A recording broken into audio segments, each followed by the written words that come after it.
So let's start from the histology है। Simple एकदम धेरै दिमाग लगाउनु पर्दैन, म एकदम सिम्पली भनिदिन्छु। अब नर्भको कुनै पनि नर्भको 3टा पार्ट हुन्छ, थाहा छ तपाईहरुलाई हैन? इन्डोन्युरियम, पेरिन्युरियम र एपिन्युरियम। फेसियल नर्भ पनि त्यही नै हो। बाहिरको एपिन्युरियम हो, भित्रको अर्को बन्डलसित पेरिन्युरियम हो, अझै भित्रको एन्डोन्युरियम हो। यो जान्न किन जरुरी छ भन्दाखेरि फेसियल नर्भमा स्पेशली किन भन्दा अब यो फेसियल पाल्सी हुँदाखेरि कुन चाहिँ नर्भ सितलाई बढी इम्पोर्टेन्ट छ। पुरै नर्भ सित गयो भने फेसियल प्यारालाइसिस हुन्छ, आदि मात्रै गयो भने पाल्सीहरु हुन्छ, कम्प्रेसन मात्रै भयो, माथिको लेयर कम्प्रेसन मात्रै भयो, पुरै भएन भने माइनर पाल्सी हुन्छ जुन छिटो ठीक हुन्छ हैन। सो हामीले यसरी क्लिनिकली पनि यो हेरेर नै क्लिनिकली कोरिलेट गर्ने भएको भएर हिस्टोलोजीमा यो 3टा कुराहरु जान्न जरुरी छ है। त्यसपछि anatomy of facial nerve. Am I audible? Please give thumbs up एकचोटी। अडिबल छ नि सबैजनालाई? थम्स अप गर्नु एकचोटी है अडिबल छ भने।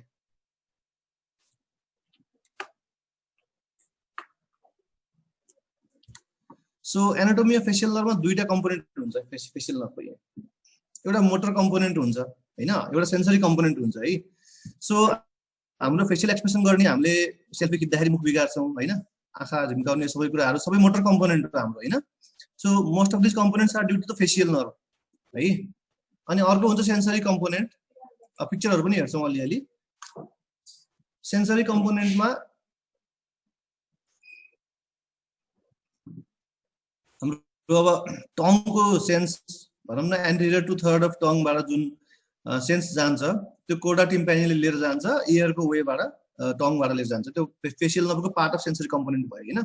अनि प्यालेटल टेस्ट सेन्सेसन प्यालेटबाट पनि टेरिगोइड केनालबाट जान्छ। टेरिगोइड केनाल टेरिगोइड प्लेक्ससको साइडमा भित्र हुन्छ हैन। सो त्यो एनाटोमी त छुट्टै एनाटोमी भयो फेरि, तर यति कुरा जानौं कि टेस्टको सेन्सेसन पनि फेसियल नर्भले लान्छ हैन, टेरिगोइड केनालबाट। अलिकति प्यालेटल टेस्ट है, टङको टेस्ट होइन फेरि। अनि अर्को चाहिँ cutaneous supply to the external ear. Facial नर्भको अर्को एउटा इम्पोर्टेन्ट काम भनेको हाम्रो इएसी को कोन्काको एरियामा फेसियल नर्भको क्युटेनियस सप्लाई हुन्छ, तर भाया भ्यागस, भ्यागस सँगसँगै आएको हुन्छ, नर्भस इन्टरमिडियस भन्छ त्यसलाई चाहिँ हामीले है। सो त्यो भयो। त्यसपछि अब हेरौँ nucleus of facial nerve. Facial nerve कहाँ कसरी अराइज हुन्छ त भन्ने कुरामा यो प्याथोफिजियोलोजी, फेसियल नर्भ पाल्सीको प्याथोफिजियोलोजी पनि यसैमा अलिकति यसैमा डिपेन्डेन्ट हुन्छ हैन। तपाईहरुले बुक हेर्नु भएको छ होला है। सो हाम्रो मोटर न्युक्लियस जुन पन्समा हुन्छ, मोटर न्युक्लियस, फेसियल नर्भको न्युक्लियस त्यहाँ हुन्छ। यो this is the nucleus of cranial nerve 7। मैले ढिङ्ग्राबाट पिक्चर हालेको छु तपाईहरुलाई सजिलो हुन्छ भनेर, किनकि फाइनल तपाईहरुले अहिले आफ्नो तपाईको लेभलमा पढ्ने पनि ढिङ्ग्रा नै हो। धेरै कम्प्लेक्स नबनाऊ यसलाई, हेर्दा कम्प्लेक्स देखियो पनि यो एकदम सिम्पल छ हैन।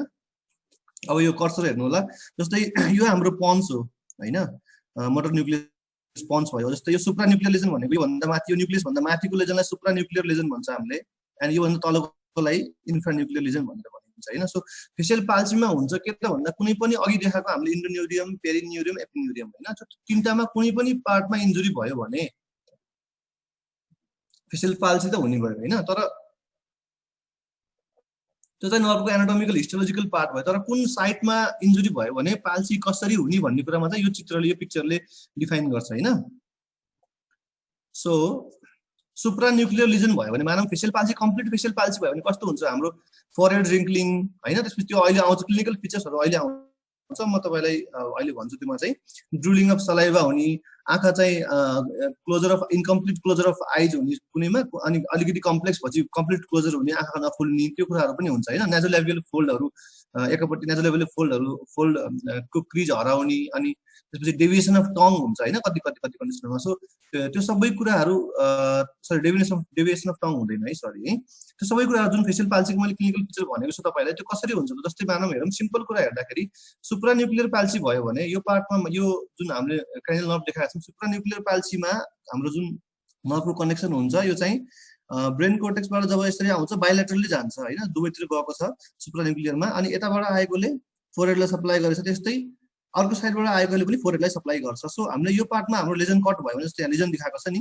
यहाँ लेजन कट भयो भने यो पार्टको सप्लाई यताबाट त गयो हैन, तर यतापट्टिको अपोजिट साइडको लेजन चाहिँ इन्ट्याक्ट हुन्छ। यहाँ यो चाहिँ थ्यालामस अर्कै हो यो पार्ट फेरि है।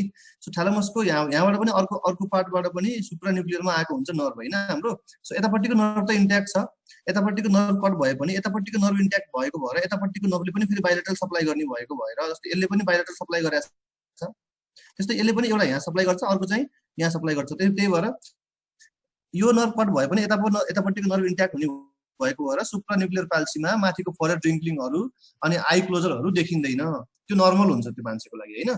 तर इन्फ्रान्युक्लियर पाल्सी भयो भने मानव यो पोइन्टमा पाल्सी भयो रे, यो रिजनमा मैले जुन कर्सर देखाएको छु, कर्सर देख्नु भएको छ नि हैन, सरी, यो रिजनमा पाल्सी भयो भने चाहिँ के हुन्छ, फुल पाल्सी हुनुभयो, लोअर मोटर लेजन पाल्सी हुनुभयो हैन। यो दुईटा पाल्सी भयो भने पुरै फेस यो रिङ्कलिङ पनि देखिँदैन, हामीले आँखा माथि फ्राउन गर्दा आई क्लोजर पनि हुँदैन, अनि ड्रुलिङ अफ सलाइभा पनि हुन्छ, नेजोलेबियल क्रिजहरू एब्सेन्ट हुन्छ। यो किन भयो, इन्फ्रान्युक्लियर पाल्सी भयो भने चाहिँ के भयो, पुरै नर्भपट्टि माथिपट्टिसँग कनेक्सनै भएन। तर त्यही पार्टको युनिल्याटरल सुप्रान्युक्लियर पाल्सी भयो भने चाहिँ अपोजिट पार्ट इन्ट्याक्ट भएको भएर माथिको पार्टमा पाल्सी हुँदैन हैन, तर तलको फेसमा लिपमा चाहिँ लोअर पार्ट अफ फेसमा चाहिँ पाल्सी हुन्छ है। ओके, सो यसको बेसिक बुझ्नुपर्ने कुरा यही हो। तपाईको ढिङ्ग्रामा पनि यही कुरालाई लेखाएको छ, एक्चुअली फेरि पनि पढ्नु होला त्यो कुरा है। अनि अर्को कोर्स अब कोर्स हेरौँ, कोर्स कस्तो हुन्छ त फेसियल नर्भको हैन। सो फेसियल नर्भ सुरु हुन्छ हाम्रो न्युक्लियसबाट हाम्रो सुरु हुन्छ नर्भ फाइबर्सहरू। अनि ढिङ्ग्रामा चाहिँ के छ भन्दाखेरि एउटा तपाईहरुले ढिङ्ग्रै पढ्नुहुन्छ मोस्टली हैन। सो इन्टरक्रानियल इन्टरटेम्पोरल पार्टमा त्यो कति मिलिमिटर भन्ने कुरा एक्ज्याक्टली अलिकति कम लेखेको छ, त्यही भएर मैले अलिकति यो हाम्रो स्ट्यान्डर्ड बुकबाट स्कट ब्राउन स्ट्यान्डर्ड बुकबाट राखेको छु यो कुरा चाहिँ हैन। सो कोर्समा हेरौँ है, यो पिक्चर देखेर नआत्तिनु है, त्यस्तो खासै स्पेसिफिक केही छैन। यो चाहिँ हाम्रो फेसियल नर्भ छ यहाँ, यो 7th दुईटा 7th देख्नु भएको छ नि तपाईहरुले, दिस इज फेसियल नर्भ है, this part is facial nerve. So facial nerve अझै भित्रबाट आउने भने चाहिँ हाम्रो पन्सको त्यो न्युक्लियसबाट सुरु भएको छ, अघि जो हामीले पढेको थियौँ। सो यसको 4वटा कम्पोनेन्ट हुन्छ फेसियल नर्भको है। 4वटा कम्पोनेन्ट मध्ये इन्ट्राक्रानियल कम्पोनेन्ट हुन्छ एउटा, जुन हाम्रो क्रेनियम भित्र मात्रै हुन्छ। अब यो बुझौँ है, इन्ट्राक्रानियल कम्पोनेन्ट एउटा, यसलाई तपाईले नोट गर्नुपर्छ है, एकदम इम्पोर्टेन्ट कुरा पनि हो, भाइभामा पनि सोध्छ, तपाईलाई डेफिनेटली सोध्छ।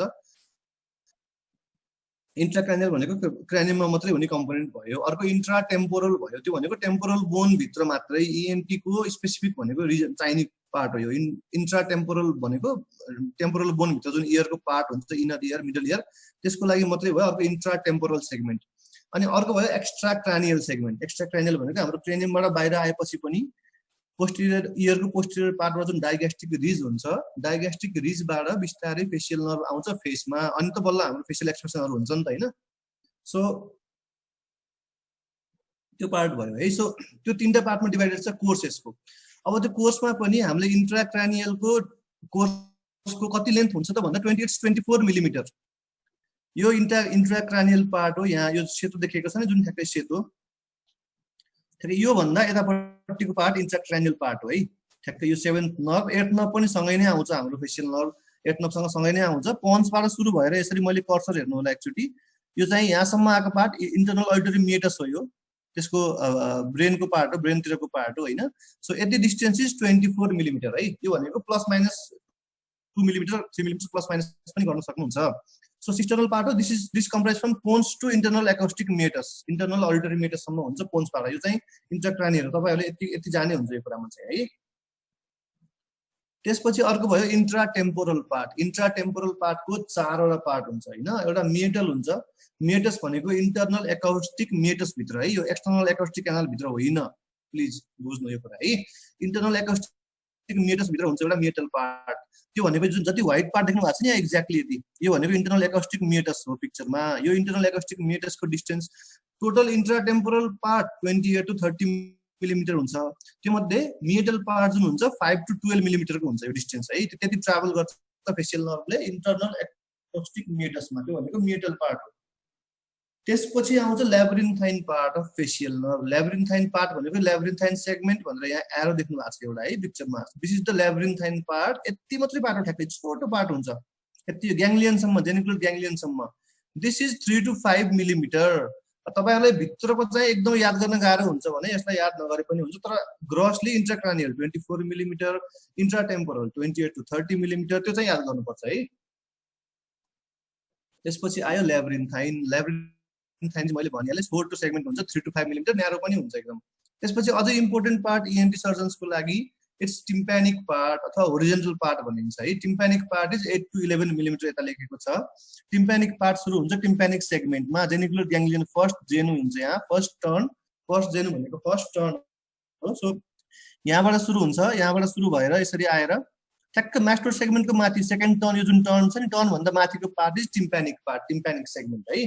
सो यो टिम्प्यानिक सेगमेन्ट भनेको चाहिँ हाम्रो इन्ट्राटेम्पोरलको थर्ड पार्ट भयो फेसियल नर्भको। यो चाहिँ हाम्रो टिम्प्यानिक मेम्ब्रेनको भित्रपट्टि हुन्छ। जस्तै हामीले इयर जुन हामीले एक्जामिनेसन गर्छौँ नि, ट्याक्कै इयर एक्जामिनेसन गर्दाखेरि टिम्प्यानिक मेम्ब्रेन देखिन्छ हैन। टिम्प्यानिक मेम्ब्रेन यदि हामीले हटायौँ भने त्यसपछि सिधा होरिजेन्टल पार्ट देखिन्छ, अलिकति देखिन्छ पनि फेसियल नर्भ है इन्डोस्कोपले हेर्ने भने द्याट्स द टिम्प्यानिक पार्ट जुन चाहिँ होरिजेन्टल हुन्छ है।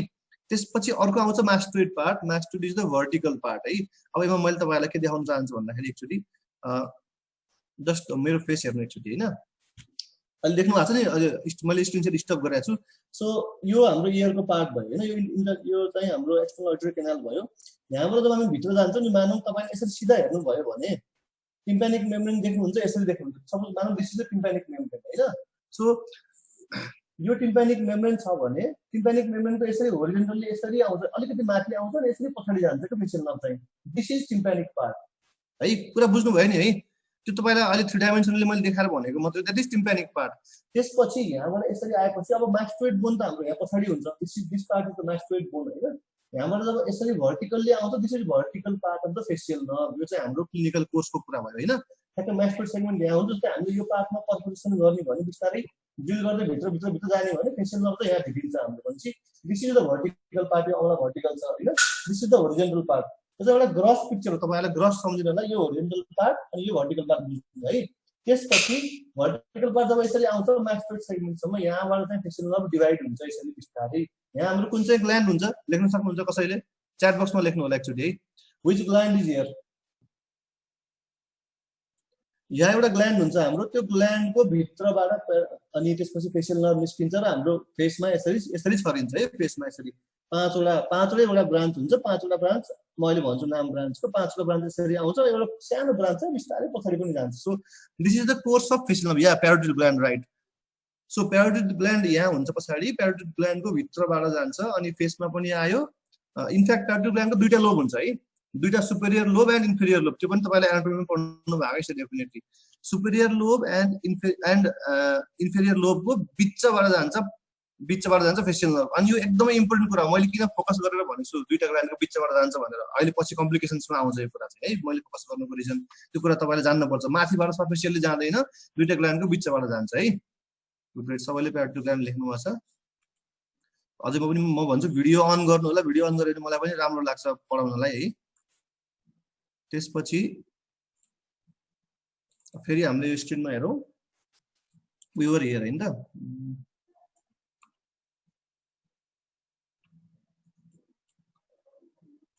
ओके। सो हामी यहाँ थियौँ अघि। मास्टोइड सेगमेन्ट भयो हाम्रो 10 to अब डिस्टेन्स भनेको मेटलको 5 to 12, ल्याब्रिन्थाइन 3 to 5, sorry 3 to 5, टिम्प्यानिक 8 to 11, mastoid is 10 to 14 millimetre. यो चाहिँ डिस्टेन्स हो। तपाईहरुलाई पछि पीजी को लागि प्रिपरेसनको लागि एनएमसीएलई को एक्जाममा अथवा भाइभामा पनि सोध्न सक्नुहुन्छ सबसे सर्टेस्ट सेगमेन्ट कुन चाहिँ भन्दा हामीले के भनिन्छ labyrinthine segment is the shortest segment भनेर भन्ने है। अनि मैले अघि देखाएको थिएँ नि यहाँ देखिन्छ स्टाइलोमास्टोइड फोरामेन देख्नु भएको छ नि पिक्चरमा हैन। यो स्टाइलोमास्टोइड फोरामेनबाट फेसियल नर्भ चाहिँ बाहिर निस्किन्छ कानको पछाडीबाट। कानको एयर लोब्युल छ नि तलको पार्ट, त्योबाट फेसियल नर्भ क्रानियमबाट बाहिर निस्किन्छ। क्रानियमबाट बाहिर निस्केपछि अनि बल्ल प्यारोटिड ग्ल्यान्डमा जान्छ है। सो यो कुरा भयो। त्यसपछि नेक्स्ट अब मैले अलिकति डिटेलमा भने अघि भनेको कुरालाई रिभाइज गर्छु। इन्ट्राटेम्पोरल सेगमेन्टमा के हुने भयो हाम्रो मेटल भनेको within the internal acoustic meatus. अघि मैले पिक्चर देखाइसकेँ तपाईको ढिंग्रामा 7th एडिसन ढिंग्रामा पेज नम्बर 100 पेज नम्बरमा पनि ठ्याक्कै त्यो देख्न सक्नुहुन्छ। ट्याक्कै इन्ट्राक्रानियल, इन्ट्राटेम्पोरल र एक्स्ट्राक्रानियल भनेर छुट्याएको छ हैन ढिंग्रामा पनि 7th एडिसनमा। त्यो एकचोटी चेक गर्नु होला पिक्चर है। अनि यो मेटल सेगमेन्ट चाहिँ कोक्लियर नर्भ भनेको 8th नर्भ सँगसँगै जान्छ। सो फेसियल नर्भ कुन नर्भसँग ट्राभल गर्छ भन्दा हामीले के भन्नु पर्यो 8th नर्भसँग भन्नु पर्यो, कोक्लियर नर्भसँग है, मेटस भित्र चाहिँ। अनि मेटसबाट जब बाहिर निस्किन्छ फेसियल नर्भ चाहिँ डिभाइडेड हुन्छ। त्यसपछि फेसियल नर्भ आफ्नो ठाउँमा आफ्नो रुटमा आउने भयो।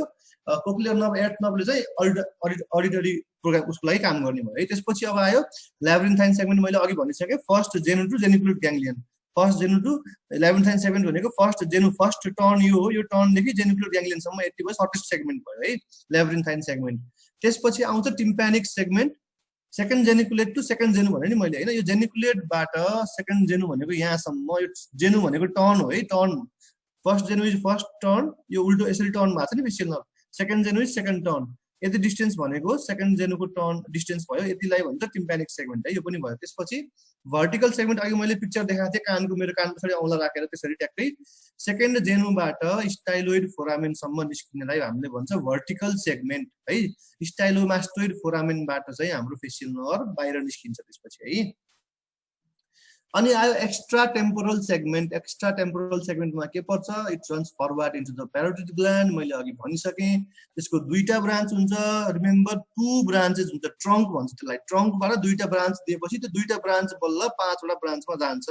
डाइरेक्ट स्टाइलोमास्टोइड फोरामेनबाट 5वटा ब्रान्च हुँदैन, यो कुरा माइन्डमा राख्नु है एमसीक्यू को लागि। अनि त्यसपछि भाइभाको लागि इम्पोर्टेन्ट क्वेसन हो। नर्मल एनाटोमी भन्दैछु मैले, भेरिएसन त एकदमै धेरै हुन्छ। भेरिएसनको कुरा हेर्ने भने त बाहिर पनि जान्छ, कोर्समा जसरी पनि जान्छ, course of clinical anatomy of facial नर्भमा। तर आइडियली भन्दा तपाईँहरूले एक्जाममा भन्दाखेरि दुईटा ब्रान्चमा डिभाइड हुन्छ, स्टाइलोमास्टोइड फोरामेनबाट एक्स्ट्रा टेम्पोरल रिजनमा टेम्पोरोफेसियल एन्ड सर्भाइकोफेसियल। टेम्पोरोफेसियलबाट माथि निधारमा जाने भयो, अनि आइब्रोसम्म जाने भयो। सर्भाइकोफेसियलबाट चाहिँ बक्कल सर्भाइकल भनेर जाने भयो, त्यसको पनि अहिले पार्ट आउँछ है। सो यो अब हेर्नुहोस्, टेम्पोरोफेसियल र सर्भाइकोफेसियल भनेको छु नि मैले होइन। सो दिस पिक्चरमा हेर्नु, ठ्याक्कै यो जुन देख्नु भएको छ, यो एरोको ठ्याक्कै यहाँ सानो पार्ट छ, यो के हो एकचोटि टाइप गर्नुहोस् त, मैले अघि भनिराखेको थिएँ। वाट दिस क्यान बी, यो के होला यो, प्लिज एकचोटि टाइप गरेर मलाई कसै 2-3 जनाले भने पनि हुन्छ है।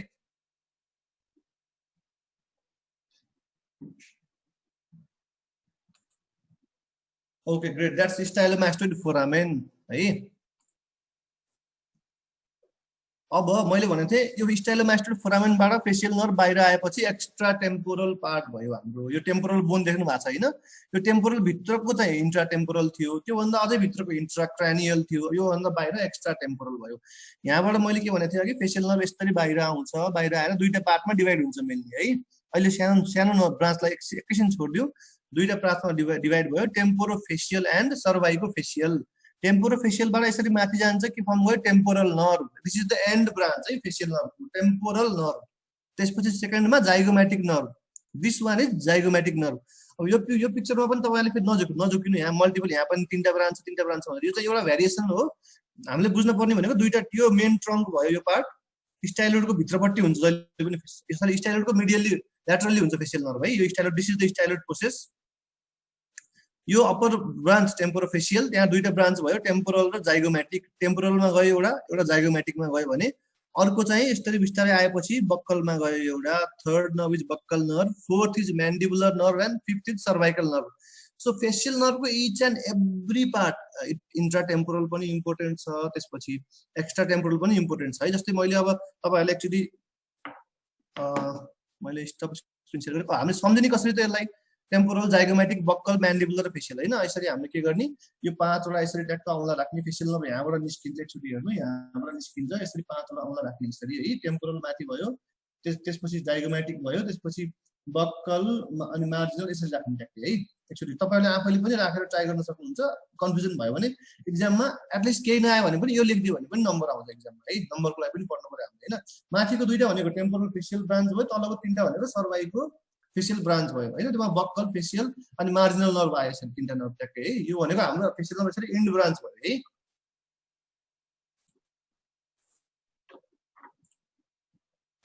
सो आफ्टर द्याट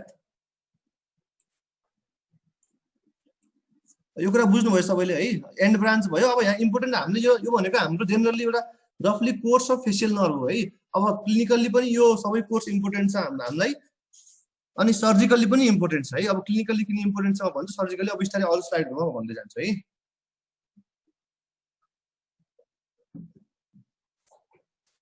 सो हाम्रो अर्को टपिक्सको अर्को थियो cause of facial palsy. Parotid gland crossover भएर बल्ल फेसियल नर्भ दुईटा पार्टमा डिभाइड हुने हो। यस्तो छ यसको। अब मलाई सुमन कुमारले सोध्नु भएको छ, प्यारोटिड ग्ल्यान्ड क्रस भएर बल्ल फेसियल नर्भ दुईटा पार्टमा डिभाइड हुने हो। सो प्यारोटिड ग्ल्यान्ड हाम्रो सुपेरियर लोब र inferior lobe, deep lobe, sorry superior lobe र डिप लोब दुईटा लोब हुन्छ। त्यो दुईटाको बिचमा त्यही डिभिजन त्यही भित्रै हुन्छ। प्यारोटिड ग्ल्यान्ड क्रस गरेर डिभिजन हुँदैन, त्यो ग्ल्यान्डको भित्रै डिभिजन हुन्छ। हाम्रो डिभिजन भइसकेको हुन्छ नर्मल भेरिएसनमा, तर एनाटोमिकल भेरिएसन त अब कहिले डिभाइड नै हुनसक्छ, त्यो एकदमै रेयर र कम चान्सेस हो। प्यारोटिड ग्ल्यान्ड क्रस गरेपछि पनि डिभिजन हुनसक्छ, तर नर्मल एनाटोमीमा जो हामीले रुटिनली हेर्ने केसहरूमा प्यारोटिड ग्ल्यान्डको भित्र हुँदा डिभाइड भइसकेको हुन्छ है, सुपरफिसियल र सरी टेम्पोरोफेसियल र सर्भाइकोफेसियलमा। त्यसपछि अब हामीले यो नर्मल एनाटोमी भयो, हाम्रो टपिक्समा नर्मल एनाटोमी थियो होइन। त्यसपछि अब हामीले के गर्छौँ, अब हाम्रो टपिक्सहरु के थियो, causes of the facial nerve paralysis थियो है, त्यसको कज थियो, प्याथोफिजियोलोजी थियो। प्याथोफिजियोलोजीमा मैले एउटा चाहिँ क्लिनिकल फिचरसँग माथि न्युक्लियसको कुरा मैले गरिसकेँ, त्यो मैले अब रिपिट गर्दिनँ यहाँ होइन। तर प्याथोफिजियोलोजीमा एउटा प्याथोलोजी पनि पर्ने भयो, इटायोलोजी के हो त फेसियल नर्भ प्यारालाइसिसको कज भन्ने कुरा, र तपाईँहरूलाई के इम्पोर्टेन्ट छ इक्जामको लागि, अनि पछि पनि एज अ इएनटी स्पेसियलिस्ट पनि के इम्पोर्टेन्ट छ, र एज अ एमबिबिएस स्टुडेन्ट पनि के इम्पोर्टेन्ट छ, त्यो पछि आउँछ। अब मैले भन्छु है, हेर्नु है। So cause of facial palsy, so मैले चाहिँ यो के सबै कज राखेको छु, त सबै तपाईँहरूले हेर्नु पर्दैन, तपाईँको ढिङ्ग्रामा जति छ त्यति मात्रै पढ्नु भए पनि हुन्छ, इनफ्याक्ट त्यो पनि धेरै छ खासमा। So one of the most important cause of facial palsy, actually type गर्नुहोस् त तपाईँहरूलाई के छ, के थाहा छ, म हेर्न चाहन्छु। मैले अहिलेको हटाइदिइहालेँ। One of the most important causes of facial palsy, please type. अब आई डोन्ट नो तपाईँहरूले बुक हेर्दै भन्नुभएको छ के चाहिँ भन्नुभएको छ, त्यही पनि ठिकै छ, त्यही पनि टाइप गर्नु, एक्टिभ पार्टिसिपेसन भयो भने त्यो राम्रो हो। So cause of facial palsy at least 2-3 type गर्नुहोस् है। Okay, Bell's palsy right, this is the most common and unknown cause भन्छ यसलाई होइन।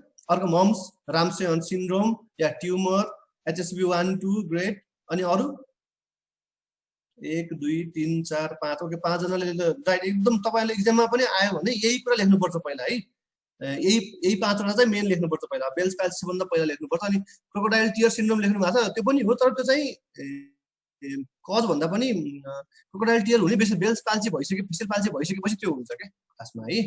सो अरूहरू पनि थुप्रै कज छ, सो म अब यहाँ देखाउँछु कजहरू एक्चुअली हेर्छ हामीले है। So these are the cause है, यहाँ लाइम्स डिजिज ल, त्योमा चाहिँ हामीले हेरौँ। अब कज मैले एकदम सिम्पली तपाईँले कसरी तपाईँ नोट पनि गर्न सक्नुहुन्छ यो कुरा। बर्थमा कज हुन्छ, एउटा बर्थको कज हुन्छ फेसियल पाल्सीको, ट्राउमाटिक कज हुन्छ, न्युरोलोजिकल कज हुन्छ, इन्फेक्सन भएर पनि हुन सक्ने भयो, मेटाबोलिक पनि भयो, मेटाबोलिक डिसअर्डरले गर्दाखेरि, सिस्टमिक डिसअर्डरले, त्यस्तै गरेर मेलिग्नेन्सीहरूले गर्दा हुने भयो, अनि टक्सिक हाम्रो टक्सिक दबाईहरू यो कुराहरूले हुने भयो। अर्को आयाट्रोजेनिक कज अनि इडियोप्याथिक कज। सो यो सबै कजहरूमा the most important one for the MBBS student is idiopathic cause. अब मेरो कर्सरलाई हेर्नु एकचोटि है,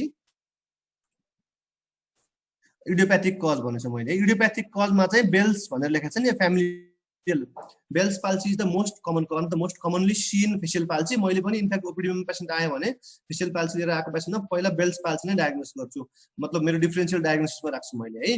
बेल्स पाल्सी भयो इडियोप्याथिकमा, ठ्याक्कै बिचमा चाहिँ हेर्नु होला एकचोटि। त्यसपछि बेल्स पछि अर्को छ मल्कर्सन रोजनथल सिन्ड्रोम, यो पनि आइ नै राख्छ, तर यो पनि तपाईँहरूले भन्नुपर्छ, तर सेकेन्ड थर्डमा भन्ने, डाइरेक्ट पहिल्यै एमआर सिन्ड्रोम भन्ने होइन। यसको चाहिँ म छोटो पिक्चर पनि आउँछ पछि। रिकरेन्ट अल्टरनेटिङ, यसमा चाहिँ बेल्स पाल्सी अलिकति डिटेलमा पढ्छौँ हामी, अनि ट्राउमाटिक फेसियल पाल्सी अलिकति डिटेलमा पढ्छौँ भाइ, यो क्लिनिकल फिचर्स म्यानेजमेन्ट कस्तो हुन्छ भनेर। सो मल्कर्सन एमआर सिन्ड्रोम भन्छ, ढिङ्ग्रामा पनि लेखाएको छ। Recurrent alternating facial palsy, furrowed tongue र फेजोल्याबियल इडेमा, यो 3टा कुरा हुन्छ यसमा चाहिँ।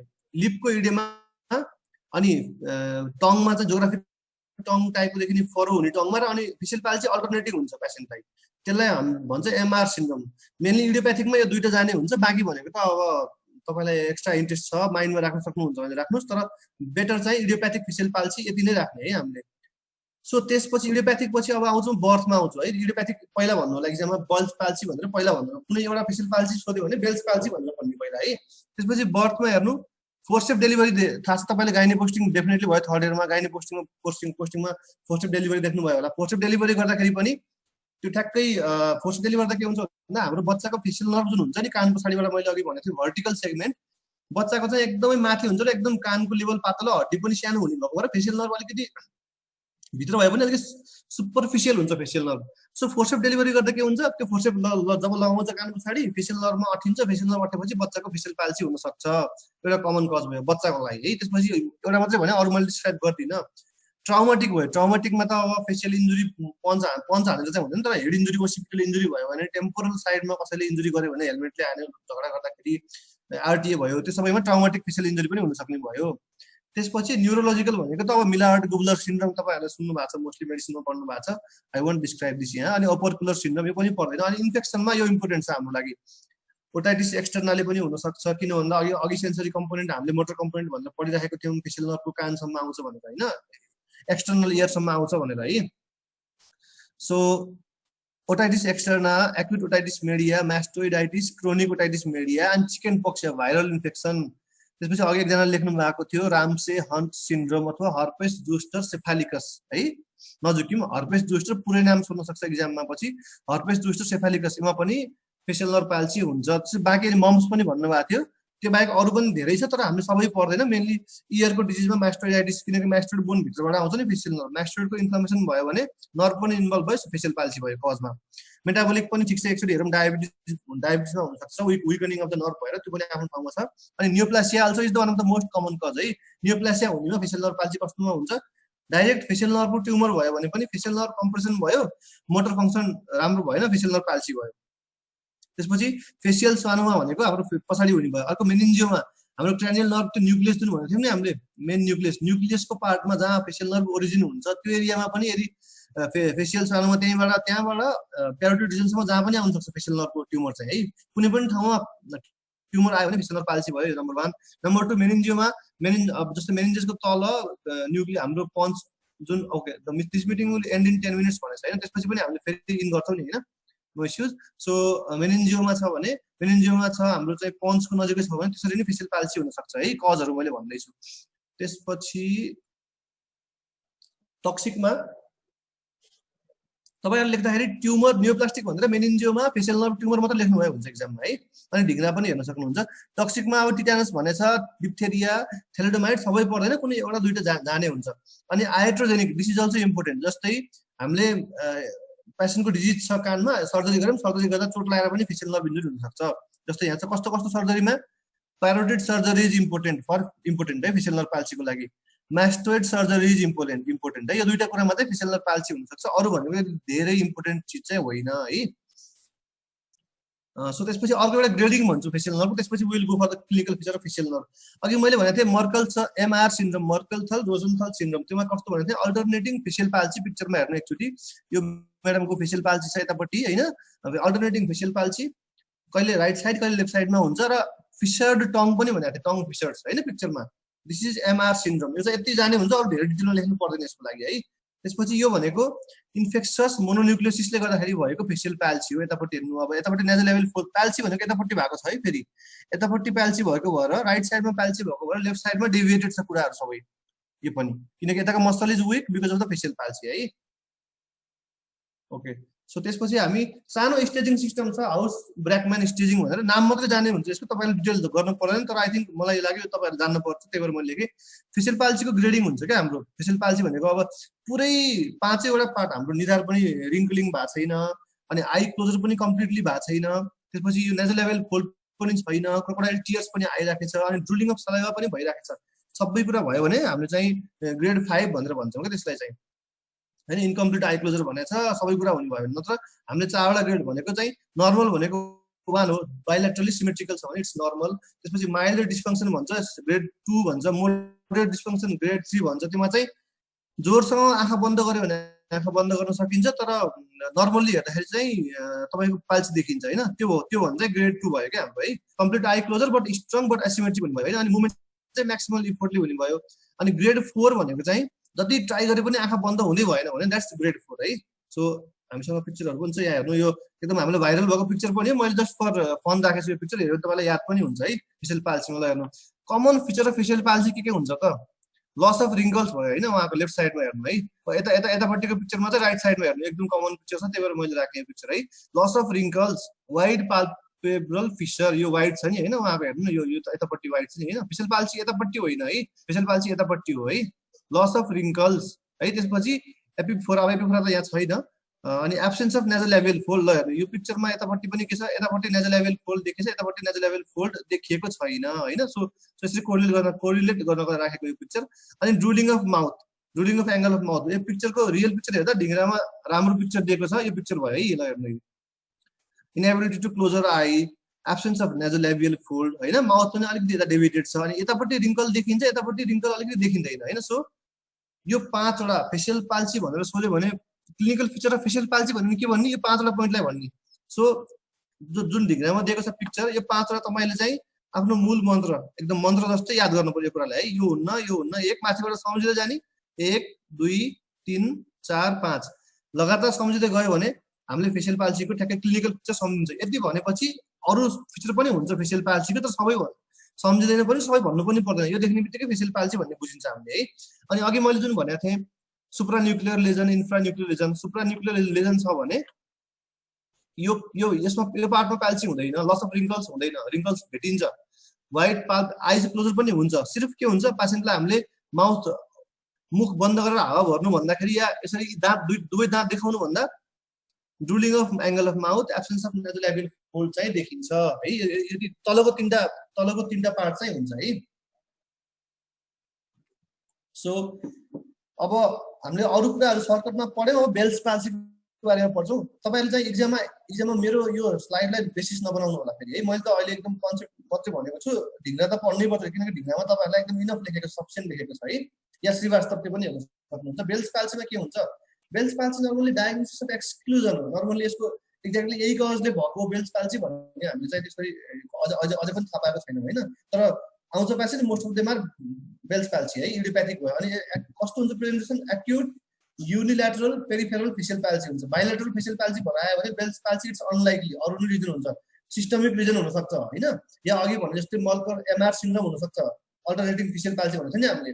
सो बेल्स पाल्सीमा के हुन्छ, पेसेन्ट एक्युट अब 6 वर्ष अगाडिदेखि पाल्सी छ पेसेन्टलाई, पेसेन्ट आज आयो भने त्यो बेल्स पाल्सी हुँदैन, पेसेन्ट हिजो आयो अस्ति आयो। सो बेल्स पाल्सी इडियोप्याथिक कज हुन्छ यसको। म कहाँ थिएँ, एक्युट पेसेन्टको प्रेजेन्टेसन एक्युट हुन्छ। पेसेन्ट आज आयो भर्खरै, सर मेरो हिजोदेखि फेस बाङ्गो हुन थाल्यो, आँखा मलाई आँखा क्लोज गर्न गाह्रो भयो भने that's Bell's palsy. That is first diagnosis डिफरेन्सियलमा मेरो बेल्स पाल्सी हुन्छ। अनि एउटा मात्रै साइडको छ भने त्यो पनि बेल्स पाल्सी। अनि सेन्ट्रल कज हुन भएन, पेरिफेरल कज हुनु पर्यो हैन। पेरिफेरल कज भनेको हाम्रो यो क्रेनियल नर्भको रुटमा यो अघिको प्यारोटिड रिजनको रुटमा, या फिर हाम्रो अघिको त्यो हाम्रो सेगमेन्ट भनेको थियो नि मास्टोइड सेगमेन्ट, टेम्पोरल सेगमेन्ट, त्यहाँ भयो भने द्याट्स बेल्स पाल्सी। अनि इडियोप्याथिक भने पनि थाहै छ तपाईँहरूलाई, हामीले केही न केही कज त लेखेका हुन्छौँ। एचएसपी हर्पेस सिम्प्लेक्स भाइरस 1 लाई चाहिँ हामीले चाहिँ मोस्ट पोसिबल कज भनेर मानेको हुन्छौँ। डेफिनेटिभ कज चाहिँ होइन, बट यो पोसिबल कज चाहिँ हो है। त्यो भयो। अब त्यो चाहिँ हाम्रो सानो इन्ट्रोडक्सन भयो। क्लिनिकल फिचर मैले अघि भनिसकेँ तपाईँहरूलाई 5वटा पोइन्ट। त्यो पोइन्ट त गुरु मन्त्र जस्तै एकदमै माइन्डमा राख्नु। फेसियल पाल्सी भन्ने बित्तिकै 1 2 3 4 5 5वटा पोइन्ट हुन्छ, त्यो मान्नुहोस् है।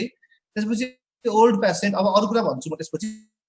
ओल्ड पेसेन्टमा फेसियल पाल्सी भयो भने रिकभरी खासै राम्रो हुँदैन, पुवर रिकभरी हुन्छ। तर हामी जस्तो यङ पेसेन्टमा, तपाईँहरू जस्तो यङ पेसेन्टमा, इभन म पनि यङ नै हो त्यही भएर हामी भनेको मैले है, यङ पेसेन्टमा पाल्सी भयो भने रिकभरी हुने चान्स राम्रो हुन्छ है।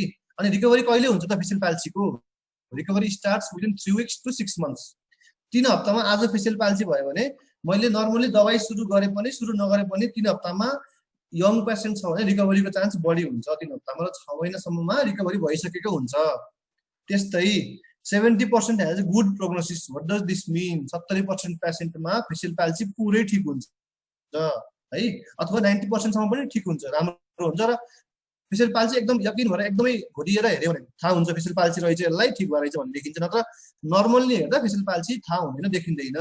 भने 15% मा सिभियर डिफर्मिटी हुन्छ एकदम। त्यो भनेको उनीहरुमा ठिक हुँदैन फेसियल पाल्सी है। Bell's palsy important common cause पनि भएर मैले बेल्स पाल्सीलाई नै बेस मानेछु। अनि एसएस भनेको साइन एन्ड सिम्पटम मैले अघि तपाईहरुलाई भनिहाले, साइन एन्ड सिम्पटम एक्चुअली हेर्नु है। दुवै पिक्चर हेर्नु, तपाईले दुवै पिक्चर हेरेपछि तपाईलाई सम्झिनु पनि सजिलो हुन्छ है। अनि यो बच्चामा भयो फेसियल पाल्सी, बच्चामा हेर्नु। अब अनि यो बुढा भयो, आई क्लोजर भएको छैन उहाँको, यो अघि मैले एक्सप्लेन गरिसकेँ यो कुरा हैन। त्यसपछि अब हामी आउँछौँ म्यानेजमेन्ट अफ फेसियल पाल्सी है। यो चार्ट पुरै बनाउनु पर्दैन तपाईहरुले, म चार्ट हेरेर एक्सप्लेन गरिदिन्छु सजिलै। अनि हाम्रो टेस्टहरु पनि छ फेसियल पाल्सीमा, टेस्ट कसरी गर्ने भन्ने कुरा आउँछ पहिला हैन। सो टेस्ट भन्दा पहिला मैले तपाईलाई ट्रमाटिक फेसियल पाल्सीको बारेमा पनि के भन्छु पहिला है, किनकि ट्रमाटिक पनि एकदम इम्पोर्टेन्ट छ। मैले स्लाइड बनाएको छैन त्यसको लागि, आई जस्ट से ढिङ्गामा पिक्चर हेर्नु होला।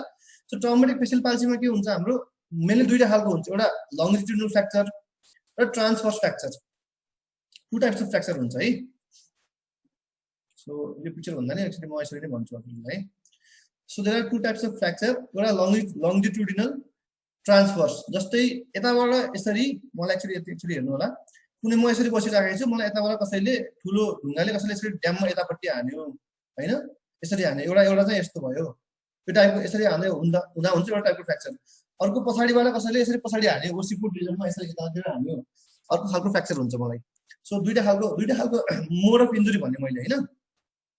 यो ओसिपिटल फ्र्याक्चरले के गर्छ ट्रान्सफर्स फ्र्याक्चर गराउँछ ओसिपिटल ब्लो भयो भने ट्रान्सफर्स फ्र्याक्चर हुन्छ भने यताबाट आएको फ्र्याक्चरले चाहिँ हाम्रो यताबाट आएको टेम्पोरल रिजनमा पेराइटल रिजनमा हानेको फ्र्याक्चरले हाम्रो लङ्जिट्युडिनल फ्र्याक्चर हुन्छ है लङ्जिट्युडिनल फ्र्याक्चर कसरी हुन्छ ढिङ्ग्रामा राम्रो पिक्चर दिएको छ यताबाट मानव यसलाई यसो तपाईँले चट्ट कट गर्नुभयो यो पार्टलाई मेरो स्कललाई कट गर्नुभयो होइन यति पार्टलाई यहाँले कट गरेर यताबाट हेर्दाखेरि कस्तो देखिन्छ माथिबाट हेरौँ होइन यसरी यो कट गर्यो यति अनि माथिबाट हेर्दाखेरि लङ्जिट्युडिनल फ्र्याक्चर चाहिँ यहाँबाट यसरी गएर यता साइडसम्म या सरको या मेरै फ्र्याक्चर नो इस्यु है तपाईँले एजुम गर्नु यताबाट गयो ठ्याक्कै फ्र्याक्चर यहाँबाट जान्छ अनि यसरी यसरी भनौँ न मानव तपाईँले यो भ्यूलाई माथिबाट हेरेको भ्यूलाई यताबाट हेर्नु है फ्र्याक्चर कसरी देखिन्छ यसरी लाइन देखिन्छ फ्र्याक्चरको है त्यो फ्र्याक्चर चाहिँ यहाँबाट भित्र जान्छ त्योमा चाहिँ हाम्रो कोक्लियाहरू बचेको हुन्छ केही पनि भएको हुँदैन भने यो अर्को जुन ओसिपिटल फ्र्याक्चर भनेको छु मैले ओसिपिटल फ्र्याक्चर हान्दाखेरि चाहिँ ट्रान्सफर्स हाम्रो फेसियल नर्भ त यसरी एउटा सेगमेन्ट थियो यसरी एउटा सेगमेन्ट थियो नि फेसियल नर्भको होइन सो यसरी फ्र्याक्चर हुँदा यो बस्ने चान्स भयो भने यसरी फ्र्याक्चर हुँदाखेरि चाहिँ यताबाट फ्र्याक्चर भएर गयो भने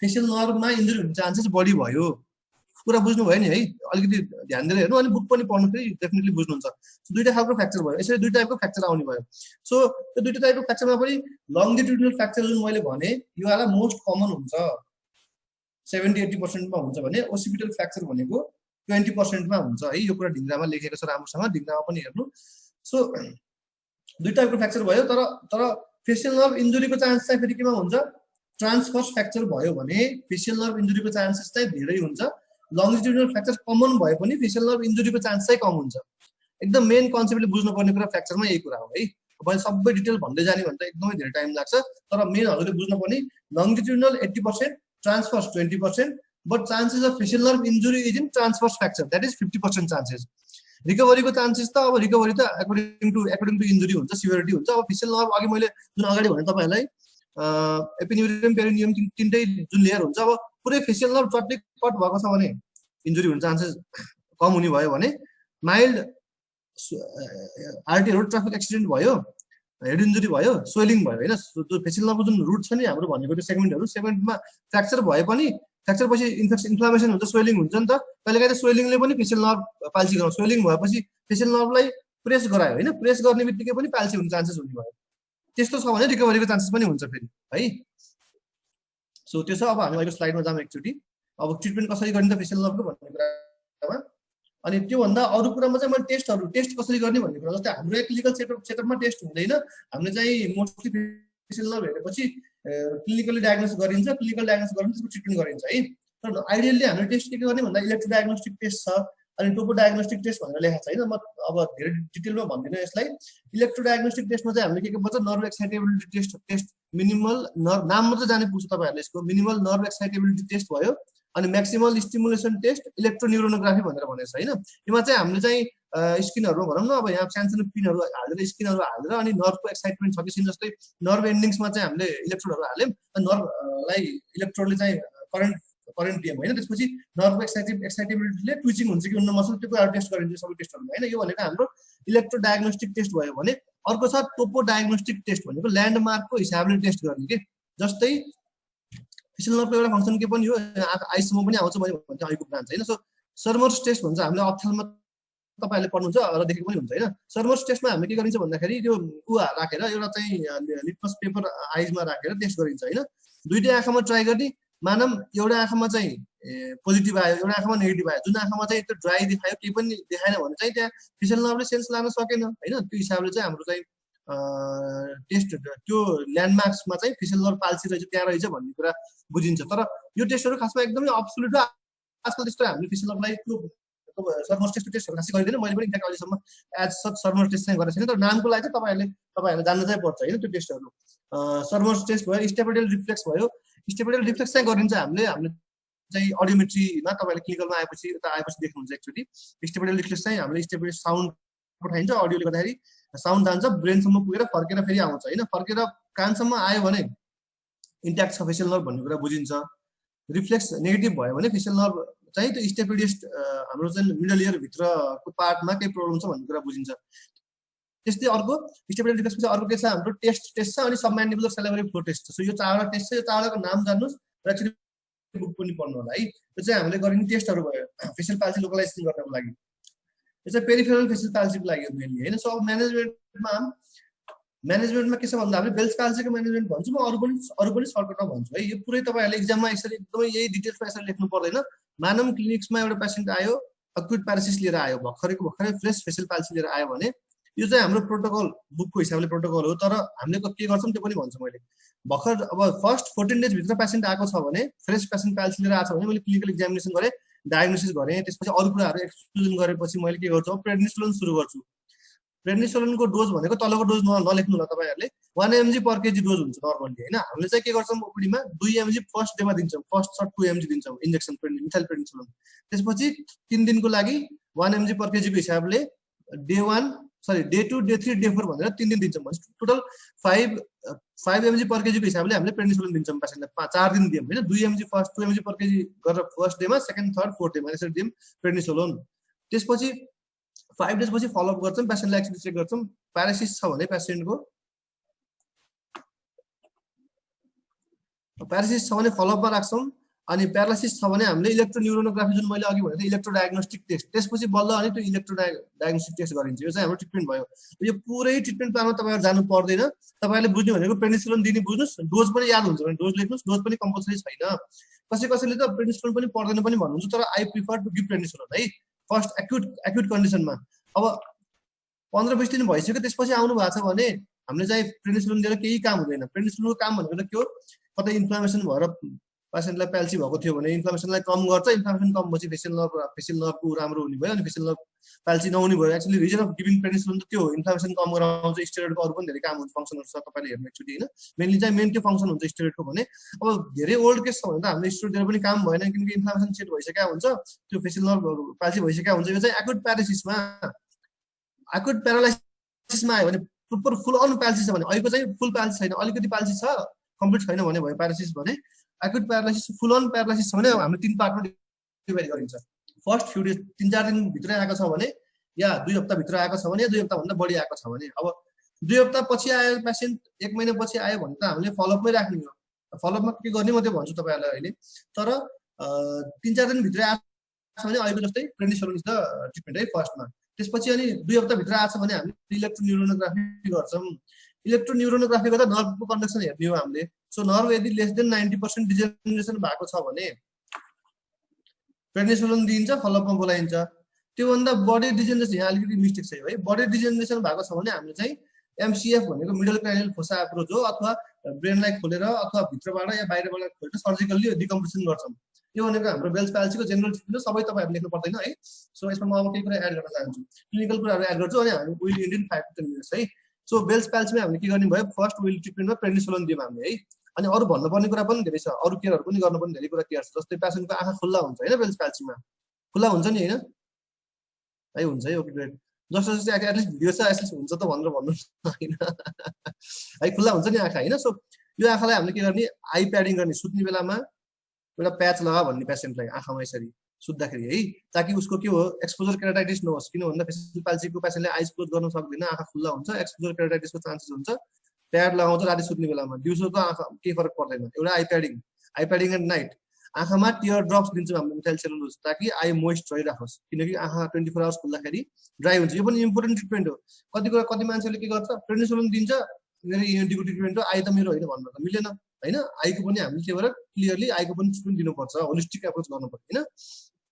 त्यसपछि फेसियल एउटा चाहिँ त्यो आई ट्रिटमेन्ट भयो। अनि फेसियल मसाज रिहेबिलिटेसनमा हामीले के गर्न सकिन्छ, फेसियल फिजियोथेरापी। मैले तपाईँलाई क्लिनिकली भनिदिन्छु, यो माइन्डमा राख्नु, तपाईँले पछिमा पनि याद गर्नुहुन्छ यो कुरा, र यो कुरा एकदम इम्पोर्टेन्ट पनि छ बिरामीलाई भन्नको लागि।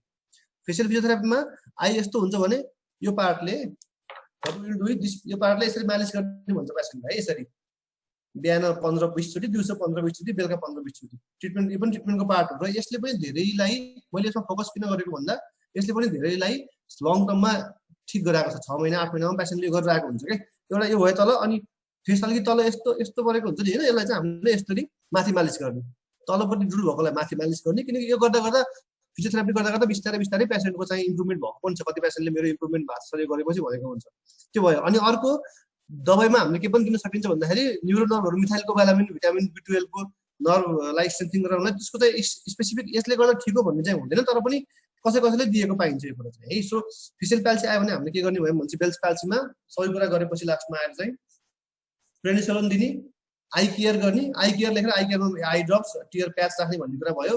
त्यसपछि अनि फेसियल फिजियोथेरापी मालिस गर्ने, यो सबै कुराहरू भयो। यो त हाम्रो बेल्स पाल्सीको लागि भयो। एमआर सिन्ड्रोमको लागि पनि ट्रिटमेन्ट यही नै हुन्छ। रामसियान सिन्ड्रोम हर्पेस सिम्प्लेक्स छ भने हामीले एन्टिभाइरल यही ट्रिटमेन्ट सँगसँगै एन्टिभाइरल पनि चलाउनु पर्यो। यसरी लेख्ने इक्जाममा है एन्टिभाइरल पनि दिनु पर्यो हर्पेस सिम्प्लेक्सले गर्दाखेरि आएको छ भने। त्यस्तै ट्राउमाटिक फेसियल पाल्सी छ भने के गर्नु पर्यो? अब हामीले ट्राउमाटिकमा चाहिँ मानव भर्खर एक्सिडेन्ट भएर आयो, फेसियल पाल्सी भएर आयो भने हामीले चाहिँ स्टेरोइड दिन्छौँ, प्रेडनिसोलोन दिन्छौँ फर्स्टमा। मोस्ट अफ द पेसेन्टलाई ठिक हुन्छ त्यसले, किनकि ट्राउमा हुने बित्तिकै इन्फ्लामेसन हुन्छ, त्यसले गर्दा फेसियल नर्भ इन्जुरी भयो। जसलाई ठिक हुँदैन फेसियल नर्भ डिकम्प्रेसन भन्ने सर्जरी पनि हुन्छ। फेसियल नर्भ डिकम्प्रेसन यति मात्रै याद राख्नुहोस्। फेसियल नर्भ डिकम्प्रेसन ट्राउमाटिक केसमा दबाईले ठिक भएन भने फेसियल नर्भ डिकम्प्रेसनले पनि सबैको ठिक हुँदैन, कसैको ठिक भएको पाइएको छ। फेसियल नर्भ डिकम्प्रेसन चाहिँ न्युरो सर्जनले पनि गर्नुहुन्छ र इएनटी सर्जनले पनि गरेको हुन्छ। हामीले चाहिँ एज अ टेम्पोरल बोन भित्र छ भने या यो रिजनमा छ भने मात्रै गर्छौँ फेसियल नर्भको है। नत्र चाहिँ अब मिडल क्राइनियल फोसालाई ब्रेन खोलेर मिडल क्राइनियल फोसाबाट पनि फेसियल नर्भ डिकम्प्रेसन गर्न चाहिँ सकिन्छ। त्यो चाहिँ न्युरो सर्जरीको पार्ट हुन्छ, त्यति धेरै डिटेलमा जानु पर्दैन। सो यति भयो फेसियल नर्भको पाल्सीको ट्रिटमेन्ट भयो होइन। त्यसपछि प्यारोटिड ग्ल्यान्ड सर्जिकली प्यारोटिड ग्ल्यान्डको इन्जुरी छ भने, कहिलेकाहीँ प्यारोटिडको इन्फ्लामेसन भयो भने पनि फेसियल पाल्सी हुनसक्छ, सर्जिकल्ली पनि। त्यो भयो भने पनि हामीले सबै जो मानव फेसियल नर्भ हो सर्जरी गर्दा चुडियो फेसियल नर्भ पुरै चट्टै चुड्यो भने यसलाई इन्टु इन्ट कनेक्सन गर्न सकिन्छ। त्यो पनि एउटा ट्रिटमेन्टमा आउँछ एउटा है। मानव यो फेसियल नर्भ हो आधा मात्रै चुडिएछ होइन, आधा मात्रै चुडिएछ भने पनि माथिको पार्टलाई मात्रै पनि गर्न सकिन्छ, त्यो पनि एउटा ट्रिटमेन्ट हो। तर मानव चुडेर अलिकति यस्तो डिस्टेन्स भयो, अब तन्काउनु त मिल्दैन फेसियल नर्भ। यस्तो कन्डिसनमा के गर्ने भन्दा हामीले ग्राफ्टिङहरू गर्न सक्छौँ। अर्को पार्ट चाहिँ हाइपोग्लोसल नर्भको पार्ट काटेर या अरू नर्भको पार्टहरू काटेर पनि यो दुईटा पार्टको बिचमा इन्टु इन्ट एनास्टोमोसिस गर्यो भने पनि कुनै पेसेन्टलाई काम गरेर आएको हुन्छ, फेसियल पाल्सी कसैलाई ठिक पनि हुन्छ। So here ends our class है। तपाईँहरूलाई बुझ्नुपर्ने कुराहरू मैले भने। सो केही क्वेसनहरू छ भने सोध्नु होला। एकचोटि गएर प्लिज आजै श्रीवास्तव या ढिङ्ग्रा मध्ये एउटा किताबको फेसियल पाल्सी च्याप्टर एकचोटि सरेर हेर्नु। त्यसपछि तपाईँलाई डाइरेक्ट इक्जाममा हेरे पनि पुग्छ अनि क्लिनिकली हेरे पुग्छ, धेरै रिभाइज गर्नु पर्दैन है। यो कुरा माइन्डमा राख्नु। केही क्वेसन छ भने सोध्नु एकचोटि, नत्र विल लिभ आज, पछि फेरि नेक्स्ट क्लासमा हामी भेट्छौँ है। अनि please kindly give the feedback, आज कस्तो थियो, आजको क्लास कस्तो थियो है। Okay, so surgical landmarks of facial nerve भन्नुभएको छ होइन। सर्जिकल ल्यान्डमार्क तपाईँलाई चाहिने मात्रै भन्छु है। सर्जिकल ल्यान्डमार्क्समा खासमा चाहिने भन्दा पनि दुईटा क्वेसन आएको छ यहाँ है। एउटा चाहिँ टेस्टको बारेमा सोध्नु भएको छ र अर्को चाहिँ surgical landmarks of facial nerve. Okay, surgical landmarks of facial नर्भमा तपाईँको म ढिङ्ग्राकै कुरा भन्छु, त्यसलाई त अलिकति एक्सप्लेन मात्रै गरिदिन्छु किनकि त्यति एकदमै डिटेलमा जानु पर्दैन। त्यो त अब पछि इएनटी सर्जरी गर्ने इएनटी पढ्ने भयो भने मात्र एकदम डिटेलमा चाहिने हो। तर पनि अहिले एक्सप्लेन होइन। दुईटा खालको सर्जिकल ल्यान्डमार्क्स त दुई ठाउँमा हुन्छ फेसियल नर्भ है। एउटा चाहिँ हाम्रो टेम्पोरल बोन भित्र हुन्छ, एउटा चाहिँ बाहिर एक्स्ट्रा टेम्पोरल हुन्छ। जस्तै सर्जिकल ल्यान्डमार्क्स इम्पोर्टेन्ट किन छ फेसियल नर्भ पाल्सी फेसियल नर्भको लागि? प्यारोटिड सर्जरीमा इट्स भेरी इम्पोर्टेन्ट। किन भन्दा प्यारोटिड सर्जरी गर्दा फेसियल पाल्सी हुन्छ चान्स एकदम धेरै हुन्छ। हामीले ल्यान्डमार्क थाहा भयो भने मात्रै हामीले चाहिँ फेसियल नर्भको सर्जरी गर्दा, प्यारोटिड सर्जरी गर्दा फेसियल नर्भलाई हामीले बचाउन सकिन्छ। जस्तै तपाईँको ढिङ्गामा के लेखेको छ भन्दाखेरि एउटा ल्यान्डमार्क कार्टिलेजिनस पोइन्टर लेखेको छ। त्यो भनेको कस्तो म अब भनिदिन्छु तपाईँलाई। हाम्रो चाहिँ डायग्यास्ट्रिक मसल र स्टेनोक्लाइडोमास्टोइड जुन छ नि ठ्याक्कै यसको इन्सर्सन कहाँ हुन्छ? डायग्यास्ट्रिक रिजमा यहाँ हुन्छ है। सरी, त्यो कार्टिलेज पोइन्टरको होइन, आई जस्ट गट कन्फ्युज। पहिला यो भन्छु त्यसपछि म अर्को भन्छु है। तपाईँको यसरी यहाँ गयो नर्भ होइन, यो डायग्यास्ट्रिकको पोस्टिरियर बेली र हाम्रो स्टेनोमास्टोइड यो दुईटाको जुन जोइन्ट हुन्छ नि ठ्याक्कै त्यसको ठ्याक्कै पछाडि हुन्छ फेसियल नर्भ एउटा। तपाईँले यसरी ग्रसली बुझ्नु अनि एकचोटि बुक हेर्नु है। एउटा फेसियल नर्भ सर्जिकल ल्यान्डमार्क त्यो भयो। अर्को चाहिँ ट्रायगल पोइन्टर कार्टिलेजियस पोइन्टर भनेको जुन हाम्रो ट्रायगल पार्ट छ नि, यहाँबाट हामीले यसरी इन्सिजन दिन्छौँ नि फेसियल नर्भ सर्जरी गर्दाखेरि, प्यारोटिड सर्जरी गर्दाखेरि। यो इन्सिजन दिएपछि यसको 1 सेन्टिमिटर भित्र डेप्थमा अनि मिडियल्ली चाहिँ फेसियल नर्भ भेटिन्छ ठ्याक्कै। 1 सेन्टिमिटर भित्र डेप्थमा एन्ड त्यसपछि अझै मिडियल अलिकति यस्तो राखेको हुन्छ पेसेन्टलाई, डेप्थ अनि मिडियल गयो भने हामीले फेसियल नर्भ भेटिन्छ। त्यो अर्को ल्यान्डमार्क हो त्यो। त्यस्तै तपाईँलाई चाहिने अर्को ल्यान्डमार्क भनेको स्टाइलट प्रोसेस। अघि मैले सुरुमा पिक्चर देखाएको थिएँ नि, याद छ? स्टाइलट प्रोसेसको ल्याटरली हुन्छ फेसियल नर्भ भनेर, त्यो पनि एउटा ल्यान्डमार्क हो होइन। सो तर त्यो ल्यान्डमार्क चाहिँ हामीले सर्जिकल युज गर्दैनौँ। हामीले युज गर्ने भनेको कार्टिलेजिनस पोइन्टर, त्यति एउटा चाहिँ फर्स्टमा दिएछ ढिङ्ग्रामा हो, त्यति एउटा याद गर्नुभयो हुन्छ। एउटा चाहिँ यो चाहिँ हाम्रो प्यारोटिड सर्जरीको लागि भयो। अनि अर्को चाहिँ इयर सर्जरीको लागि, मिडल इयर एन्ड मास्टोइड सर्जरीको लागि पनि 4-5वटा ल्यान्डमार्क हुन्छ। सो इयरमा हाम्रो के हुन्छ? प्रोसेसस कोक्लियर फर्मिस हुन्छ। त्यसको साइडमा त्यसको ठ्याक्कै प्रोसेसस कोक्लियर फर्मिसको ठ्याक्कै एन्टेरियरली हुन्छ अर्को हाम्रो फेसियल नर्भको ल्यान्डमार्क। एक्चुअली मैले ल्यान्डमार्कको लागि छुट्टै सेसन लिनुपर्ने भएर मैले स्लाइड नबनाइकन बनाएन त्यसको। अरू हाम्रो टपिक्समा पनि थिएन ल्यान्डमार्क्स एक्ज्याक्टली, त्यही भएर मैले स्लाइड चाहिँ त्यसको बनाएको छैन तर यतिकै भन्दाखेरि प्रोसेसको क्लियर फर्मेसन पिक्चर हेर्नु लेटेस्ट एटलासमा पनि पिक्चर छ त्यसको राम्रो अझ एटलास हेर्यो भने क्लियरली बुझिन्छ ठ्याक्कै त्यो प्रोसेसको क्लियरली फर्मेसको एन्टेरियरली हुन्छ फेसियल नर्भ एउटा तपाईँले जान्नुपर्ने अर्को ओभल विन्डो र होरिजेन्टल विन्डोको ठ्याक्कै माथि ओभल विन्डोको अलिकति माथि होरिजेन्टल विन्डोको अलिकति तल पनि हुन्छ ठ्याक्कै फेसियल नर्भ त्यो ढिङ्ग्रामा अगाडि पिक्चर छ क्या एउटा ठ्याक्कै जस्तो यसरी आउँछ नि फेसियल नर्भ होइन यसरी कानभित्र आउँदाखेरि ओभल विन्डो तल होरिजेन्टल विन्डो माथि दुईटा विन्डोको बिचमा चाहिँ फेसियल नर्भ हुन्छ क्या ठ्याक्कै त्यो पनि एउटा पोइन्ट भयो अर्को सर्ट प्रोसेस अफ इन्कस होइन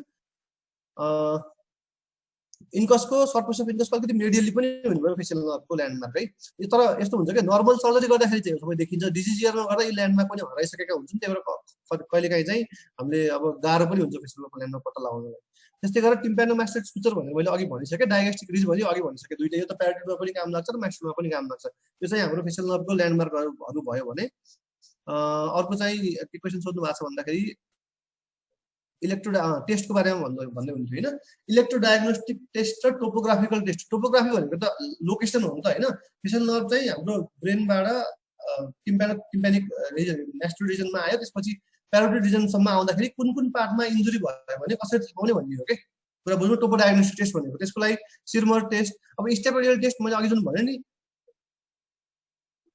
ओके यो एकैछिनमा तपाईँको क्वेसनहरू भन्छु स्टेपिडियल टेस्ट भनेको स्टेपिडियल डिफ्लेक्स हामीले टेन्डन चेक गऱ्यौँ भने मानव स्टेपिडियल डिफ्लेक्स नेगेटिभ आउनुको मतलब के हो त हाम्रो चाहिँ फेसियल नर्भको इन्जुरी प्यारोटिड रिजनमा रहन्छ माथि पनि रहन्छ सेन्ट्रल रिजनमा ठ्याक्कै स्टेपिडियसको मिडल इयरको भित्र जुन फेसियल नर्भ ट्राभल गर्छ नि त्यो पार्टमा रहेछ फेसियल नर्भको इन्जुरी भन्ने कुरा हामीले थाहा पायौँ कि टोपो डायग्नोस्टिक टेस्ट भनेको त टोपोलोजी थाहा पायो क्या हामीले कुन चाहिँ पार्टमा रहेछ that's called Toppo diagnostic test त्यस्तै गरेर अनि सलाइभरी ग्ल्यान्ड टेस्ट गर्दाखेरि त्यो डिफेक्ट आयो भने हामीले के पत्ता लगाउन सकियो कि सलाइभरी ग्ल्यान्डको रिजनमा यो प्यारोटिड ग्ल्यान्डको रिजनमा चाहिँ हाम्रो फेसियल नर्भको प्रब्लम रहेछ माथि चाहिँ रहन्छ है भन्ने कुरा बुझ्यो कि सिम्पल छ त्यो चाहिँ हाम्रो टोपो डायग्नोस्टिक टेस्ट भयो सिरमर टेस्ट गर्दाखेरि पनि आइसको त्यही कुरा भयो होइन त्यस्तै इलेक्ट्रो डायग्नोस्टिक टेस्ट भनेको चाहिँ उयो नर्भ कन्डक्सन ठिक छ कि छैन फेसियल नर्भको भन्ने कुरा जान्ने हो क्या हामीले बुझ्दाखेरि होइन तपाईँले इङ्ग्लिसमा इक्जाममा सोध्यो भने त्यसरी लेख्न सक्नुहुन्छ त्यसमा चाहिँ हामीले इलेक्ट्रोमायोग्राफी प्रपर मसललाई मात्रै हेर्ने इलेक्ट्रो न्युरोनोग्राफी त्यो कुराहरू हो त्यो अब हाम्रो यहाँ त हाम्रो इएनटीमा चाहिँ गरिँदैन त्यो क्लिनिकली नै गरिन्छ एक्चुअली बुक्स मात्रै हेर्नुहोस् त्यो गर्नुभयो भने तपाईँहरूलाई थाहा हुन्छ त्यो कुरा होइन त्यो भयो अनि इयरको टपिक्सको लास्ट लेक्चर हो भनेर सोध्नु भएको छ त्यो चाहिँ एक्ज्याक्टली म तिलक सरलाई सोध्छु एक्चुअली किनकि मलाई पनि एक्ज्याक्टली आइडिया छैन मैले जोइनिङको धेरै भएको छैन सो सरलाई म सोध्छु नेक्स्ट विकदेखि तपाईँहरूको नोजको लेक्चर सायद डाक्टर अमित लिनुहुन्छ नोजको क्लासहरू चाहिँ होइन सायद रोस्टर आइ पनि सकेको छ होला ओके इलेक्ट्रोन्युरोनोग्राफी र इलेक्ट्रोमायोग्राफी युज हुन्छ फर टेस्टिङ डेफिनेटली युज हुन्छ सबै सेटअप यसको लागि राम्रो सेटअप चाहिन्छ कि अब हाम्रो सेटअपमा मोस्टली हामीले चाहिँ पेसेन्टले पनि गर्दैन हामीले अब बाहिरको जस्तो कन्ट्रीहरूमा भयो भने हुन्छ इभन मैले पिजिआईमा पढाएँ होइन पिजिआईमा हामीले use to see electromyography test त्यहाँ हुन्थ्यो है चण्डीगढमा चाहिँ सो युज टु सी तर यहाँ चाहिँ अब आई डोन्ट थिङ्क यहाँ छ मलाई एक्ज्याक्टली मलाई थाहा छैन तर मोस्टली सायद छैन मोस्ट अफ द कलेजहरूमा हुँदैन यो टेस्टहरू चाहिँ है तर हामीले जान्न चाहिँ पर्यो यो टेस्ट हुन्छ यो टेस्ट हुन्छ भनेर जान्न चाहिँ पर्छ है अनि इयरको लेक्चरको लागि म तिलक सरलाई सोध्छु एकचोटि अनि त्यसपछि अनि सेन्ट्रल र पेरिफेरल फेसियल नर्भ कसरी थाहा पाउने भनेर सोध्नु भएको छ सेन्ट्रल कज भनेको त मेनली हाम्रो सिस्टमिक कजसँग पनि एसोसिएटेड हुन्छ होइन जस्तै हेमिप्लेजिया पनि भयो पेसेन्टले एलिमेन्ट पाल्सी लिएर आएको छ पाल्सी सँगसँगै अब भनौँ न यताको पाल्सी लिएर आएको छ अनि यता हेमिप्लेजिया छ पेसेन्टको या क्वाड्रिप्लेजिया छ भने द्याट डेफिनेटली सेन्ट्रल कज नि होइन तर युनिलेटरल पाल्सी यहाँको मात्रै लिएर आएको छ भने मोस्टली त्यो चाहिँ हाम्रो पेरिफेरल कज हुन्छ है ग्रसली बुझ्दा यसरी बुझ्न सकिन्छ so this is our lecture for today